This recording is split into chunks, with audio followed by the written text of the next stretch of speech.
T'as fait? Sincèrement, je ne comprends pas. On dirait qu'ils nous envoient du fret pour qu'on reste réveillé. Un peu comme de l'oxygène, tu sais, dans les salles d'oxygène, là. C'est ça. Très, très particulier. Bon, Pierre Sanson est avec nous autres, enquêteur retraité de la Sûreté du Québec. On a fait un préambule tantôt, mais là, on commence avec le vif du sujet. Des fois, on a l'impression, justement, parce que les faits divers font moins partie des fois de l'actualité, mais la guerre des gangs, il n'y a pas de temps mort, là, pour le moment, actuellement. Je dirais presque une recrudescence de violence.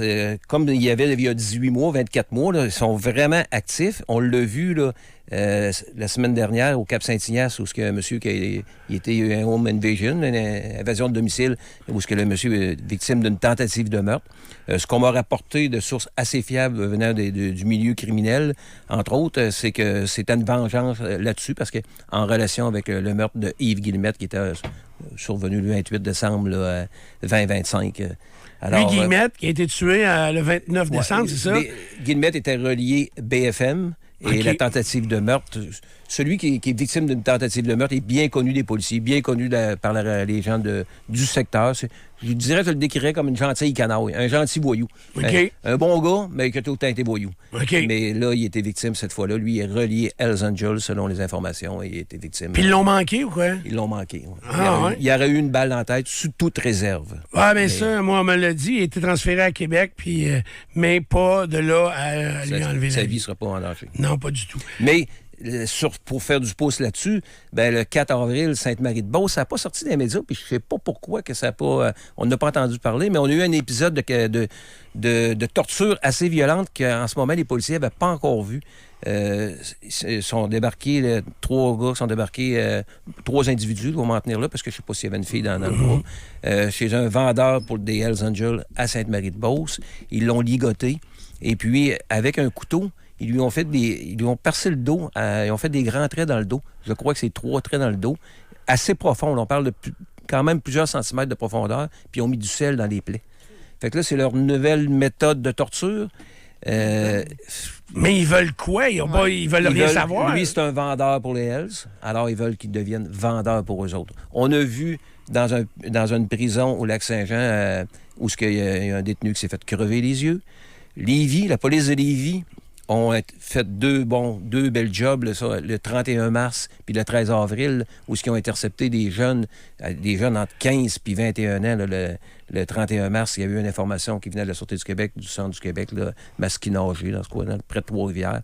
Et puis, ils ont intercepté les jeunes, un jeune de 15 ans qui est en fugue. Les jeunes étaient armés, des 9 mm, plusieurs pistolets saisis, des chalumeaux. C'est des gens qui viennent de l'Ouest, qui s'en viennent ici dans notre région. C'est des gens qui viennent de la région de Montréal, parce qu'il y avait un gars de Longueuil là-dedans.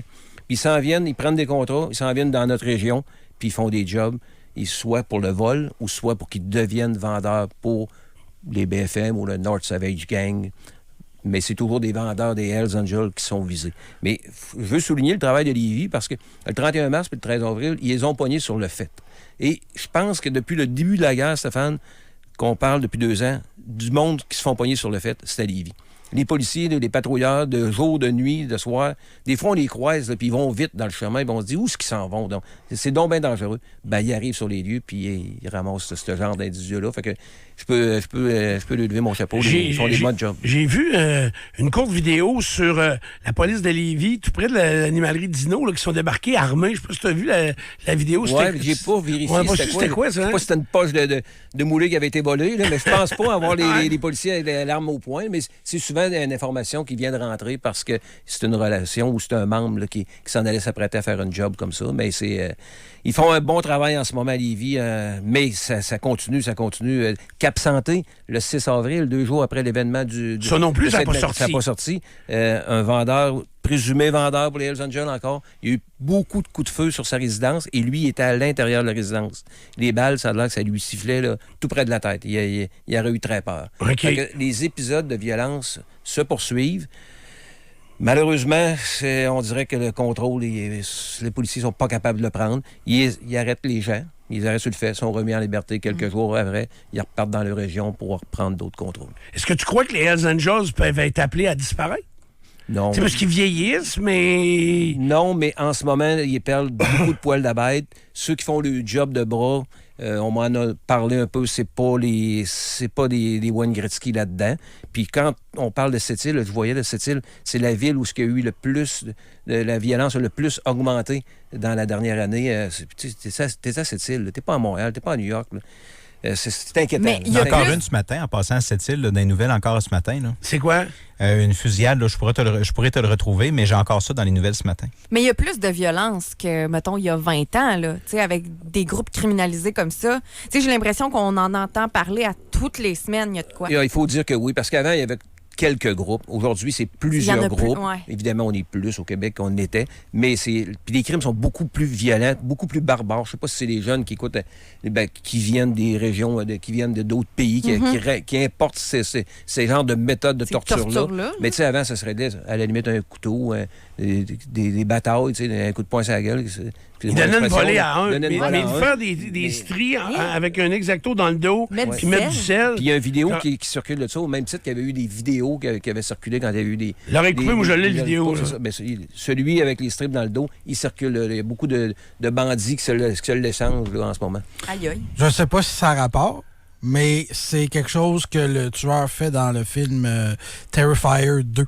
Qui a été très populaire quand même. Oh, fait exactement la même chose que ça. Il fait des coupures sur les gens. Il va chercher du sel puis il met du sel. Okay. Ben, c'est sûr que ça doit inspirer ces gens-là à faire ce genre de crime-là. Ça doit faire mal en jouant. Ça doit être... Écoute... Wow. Tu vas t'en mettre sur une ulcère du sel puis ça te pogne dans le cœur. Exact. Un des crimes quasiment les plus fréquents, ben là, si on voit c'est des cocktails Molotov qui sont lancés et c'est des voitures qui sont incendiées. Il y en a eu 2, entre autres, à Saint-Gervais, duquel c'est arrivé. Encore là, le 2 avril, je connais les propriétaires de la résidence. C'est des bonnes personnes. Ils ont un fils un peu tannant, là, mais c'est quand même pas le criminel comme un criminel notoire.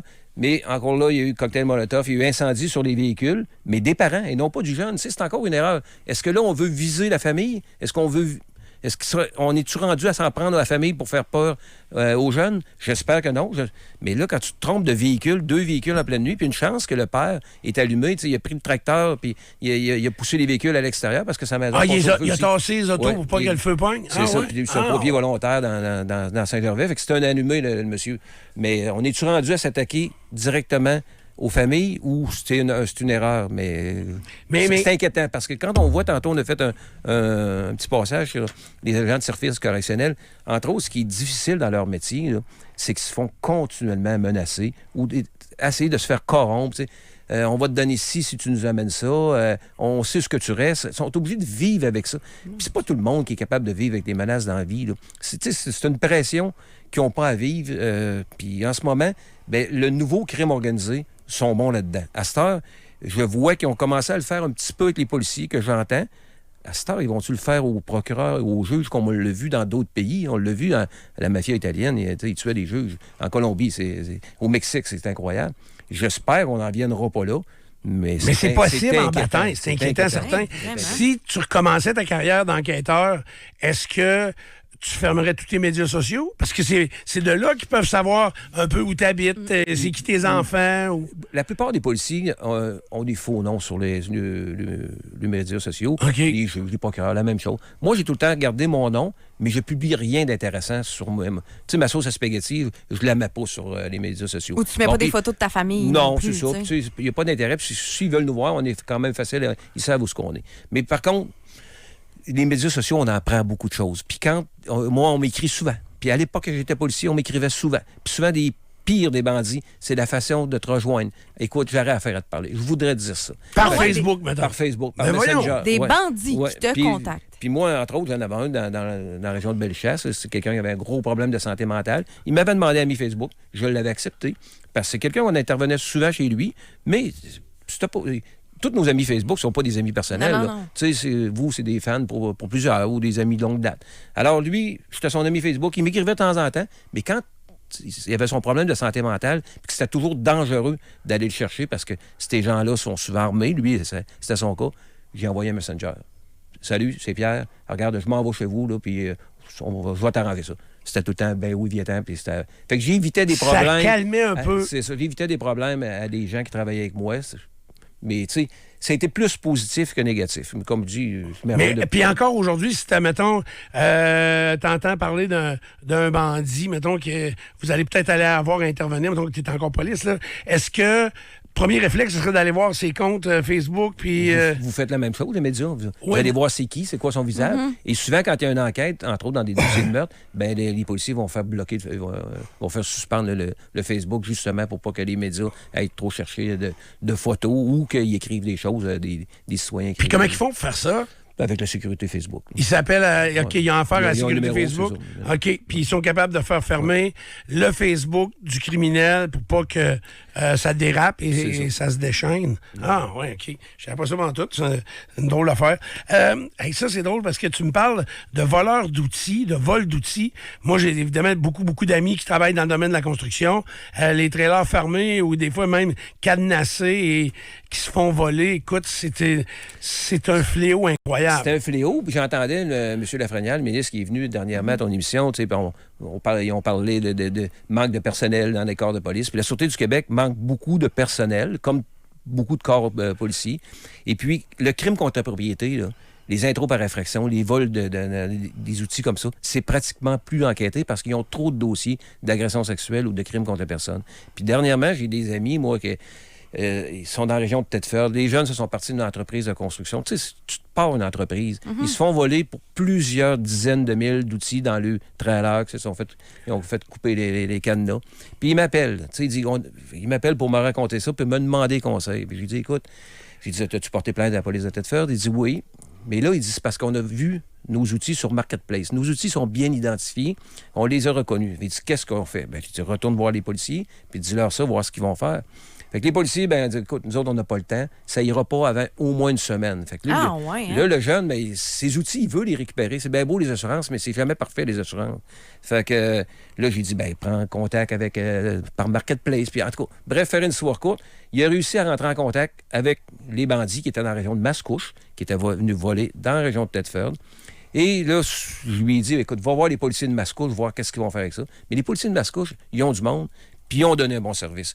Ils ont dit, approchez-vous, faites un début de transaction, on va être là en arrière. Les policiers, après ça, sont arrivés, quelques chars, les policiers, les armes aux mains, puis ils ont tout récupéré le stock. Ils ont récupéré le stock, puis ils ont fait arrêter bandits. Ils ont fait arrêter bandits. Beau travail de police de Mascouche. C'est la Sûreté du Québec, manque de personnel, c'est pas la faute des membres, mais t'as pas de monde. Fait que le crime contre la propriété, on paye des assurances. Les policiers, les gestionnaires policiers, les gouvernements se disent, on paye les assurances, ben le monde, ils se font rembourser. Ben, c'est ça, puis le service de police, au moins, tu sais, les gens avaient retrouvé leurs affaires. Moi, c'est arrivé à un de mes chums il n'y a pas longtemps, ici dans la région de Québec, un gars qui collectionne des chandails de hockey officiels qui ont été portés par des joueurs qui ont une grande valeur. Là. On parle c'était plusieurs centaines de milliers de dollars en valeur. Il s'est fait voler. Puis, parce qu'il est entreposé à un endroit très particulier. Évidemment, quelqu'un qui a su ça a organisé un vol. Ils ont volé ça. Et lui, il l'a su parce que, justement, un peu comme tes outils, il a vu un chandail qui n'avait pas deux répliques, n'avait rien qu'un, en vente sur une plateforme spécifique. Fait que... Ben lui, il a abordé une transaction, puis il a débarqué il a envoyé du monde chez Crotté, puis récupéré. Il n'a pas tout retrouvé ses chandails. Il a retrouvé une partie, mais ça a fini en coup de poing à la gueule, par exemple. C'est le risque de ça. C'est ça que je voulais en venir, parce que lui, le jeune, quand le contact a été fait, parce que c'est par la blonde du jeune, parce qu'il répondait pas aux gars, il répondait rien qu'aux filles. Je sais pas s'il s'entendait tout à l'heure. Ouais. Mais c'était des bandits-là qui sont venus de la région de Montréal, de Mascouche, pour venir ici. D'abord, ils en ont dû faire plusieurs trailers dans la nuit, parce qu'il y en a eu plusieurs de trailers qui ont été vidés dans ce secteur-là. J'ai une connaissance aussi qui s'est fait voler ses outils récemment. Là. C'est ça, c'est un fléau au Québec. Puis là, quand ils ont eu le contact, puis ils ont eu l'adresse pour se rendre, là, ils commençaient, les petits gars, puis c'est des bonnes jeunesses, pas des nerveux, mais là, on s'en va voir à Mascouche, on va-tu se faire acquérir là, ils vont avoir une arme à feu? Tu sais, ils commençaient à être un petit peu plus prudents, mais avec raison aussi. Fait que là, ben, ils sont allés voir les policiers de Mascouche qui les ont accompagnés. Et si les policiers de Mascouche n'avaient pas voulu les accompagner, puis ils seraient allés là tout seuls, ça aurait fini comment? C'est ça, ça peut mal virer de nos jours. Fait que c'est le fun d'avoir un peu de policiers qui peuvent nous aider de temps en temps. Nous autres, nos outils, à l'époque, je me souviens, c'était des Makita, là, à batterie, c'était très rare. C'est avant 2000, parce que je travaillais pour des magasins de planchers de bois franc, puis on s'était fait voler des outils. Puis le propriétaire de la business, il m'a dit, va donc faire un tour au marché aux puces à Sainte-Foy, voir. Puis comme de fait, j'arrive au marché aux puces à Sainte-Foy à l'époque, qui était dehors, puis qui était grand, puis nos outils étaient là, sur une table. Puis je les ai ramassés, puis là, le gars, il m'agrippe, puis là, tu sais, on s'était pas battu, là. J'ai dit, c'est à moi ces outils-là, puis je repars avec. Puis là, il y avait beaucoup de monde au marché aux puces, fait que ça avait crié, fait que le monde avait regardé, fait qu'il ne pouvait pas nous sauter dessus. J'ai dit, je te dis, je pars avec, j'appelle la police, là.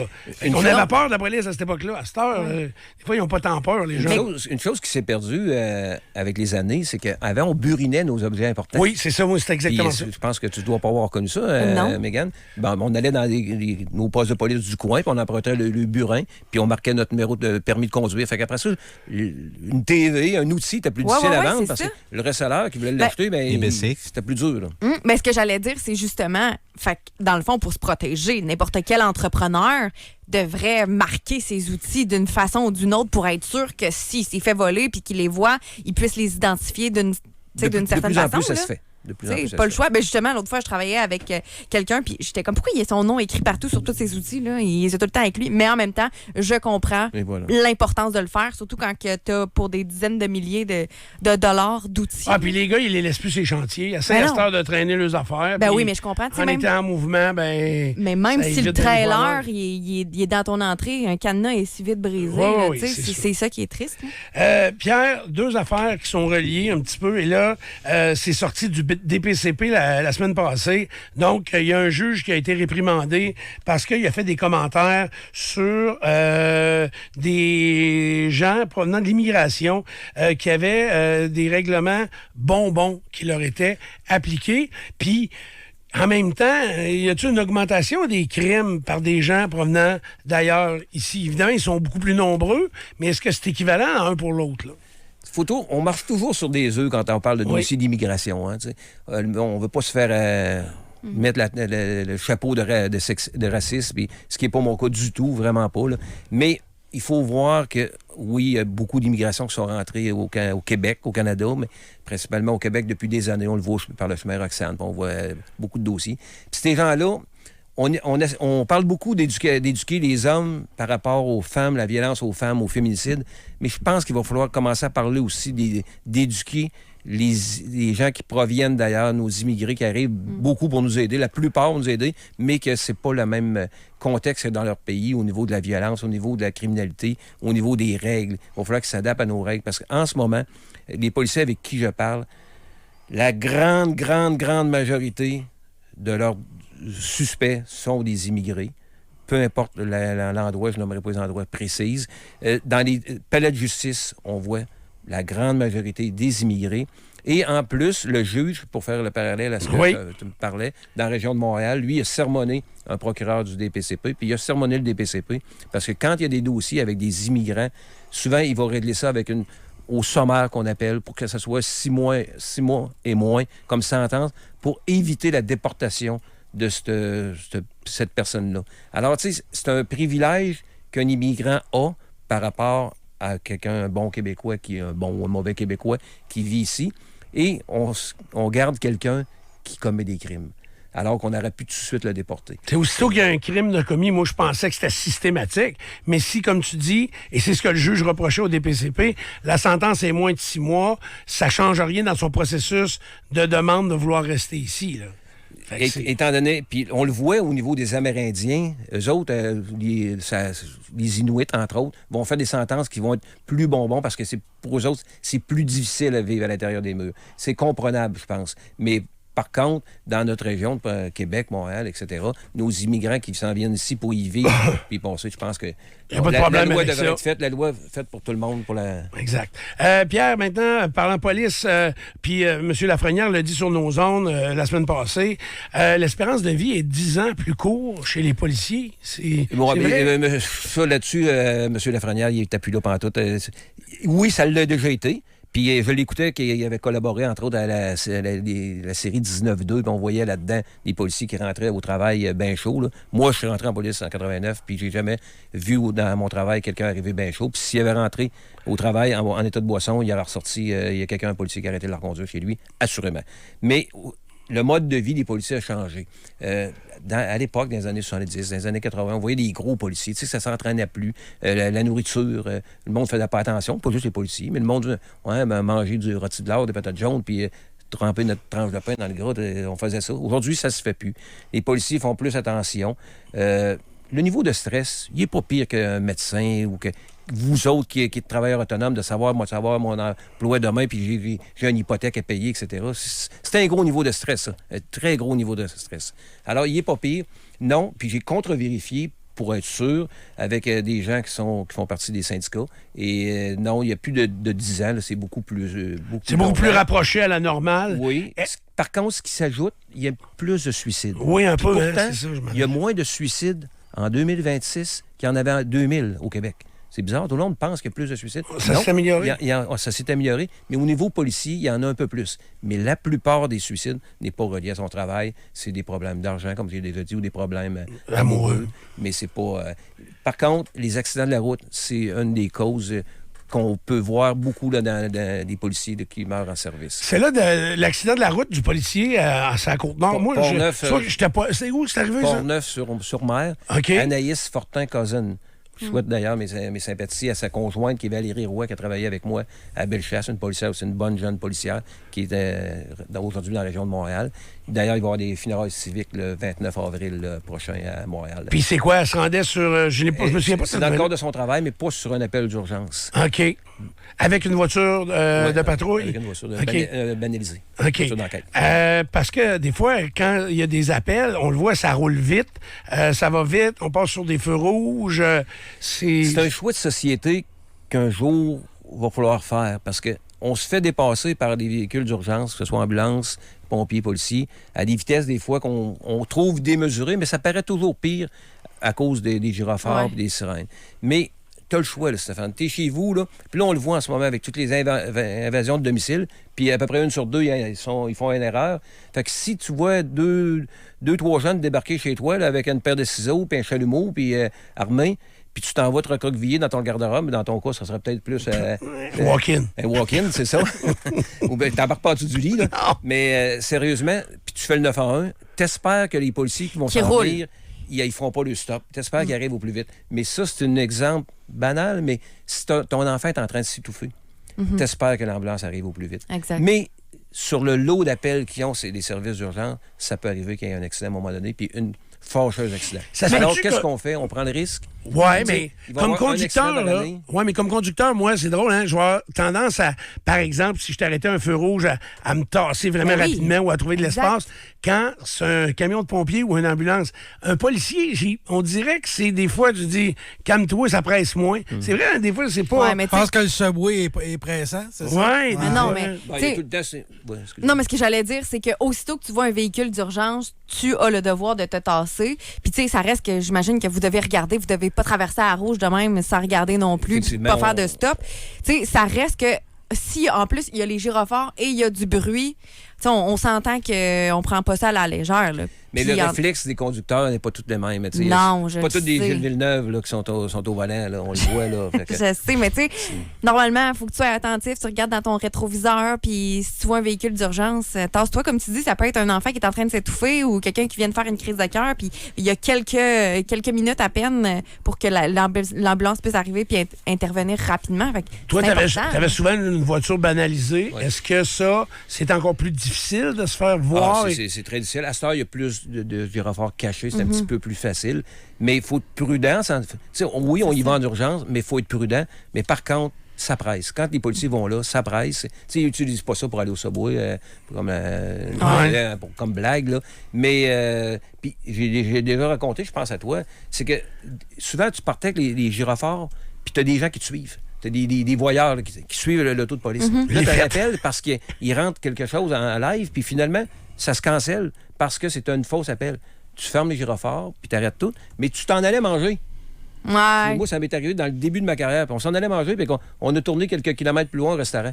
Qu'est-ce que les gens qui nous suivaient, ou s'ils nous avaient suivis, auraient dit? Bon, ça pressait pour aller manger. T'as le réflexe facile de dire ça, t'as le jugement facile, mais... C'est vrai qu'on a le jugement facile, par exemple. Tu sais, un Si on savait policier ce qu'on qui sait part. pas. Ouais, c'est ça, C'est ça. exactement. C'est ça. On n'est pas au courant de l'appel ou de l'appel qui a peut-être été cancellé. Fait que c'est Je juste- t'attends d'ailleurs pour qu'on en fasse d'autres. On va laisser passer le temps des sucres. T'as des sucres, c'est ça, c'est la grosse période. Pierre, merci beaucoup, fort intéressant. Stéphane, juste en terminant, Oui. tu as reçu, je pense, dernièrement, Karina Marceau. Oui. Hier, un de mes anciens collègues, Bertrand Bérubé, avec qui j'avais fait l'évasion d'Orsainville, le pont, etc., il m'a écrit puis il m'a envoyé le reportage sur le meurtre de Nancy Michaud. Francis Proulx, qui a été au courant de ce dossier-là beaucoup, l'attaché de presse Claude Béchard. Oui. Là, le montage est fait. J'ai vu des images, entre autres, très bien fait. Alors, René Soir pour voir ça. Très intéressant. Puis c'est un meurtre qui avait été quand même suivi. Ah oui. Avec le psychiatre Louis Morissette qui s'était C'était parjuré. Oui. Qui avait admis cette parjurée, puis le juge l'avait acquitté en disant que c'était un menterie comme acceptable. Mais bâtons. Et ça, est-ce qu'il est disponible actuellement ou on est encore en fin de montage? Je pense qu'il est en fin de montage sur le canal Savoir-Faire. Là. Mais Savoir j'ai vu des. Uni, ouais, je me souviens pas. Savoir. Mais j'ai vu des bouts, c'est très bien fait. OK, on va suivre ça, c'est certain. Karina qui offre toujours des documentaires fort intéressants. Donc, merci Pierre Sanson. Nous, on s'arrête quelques instants. Bougez pas.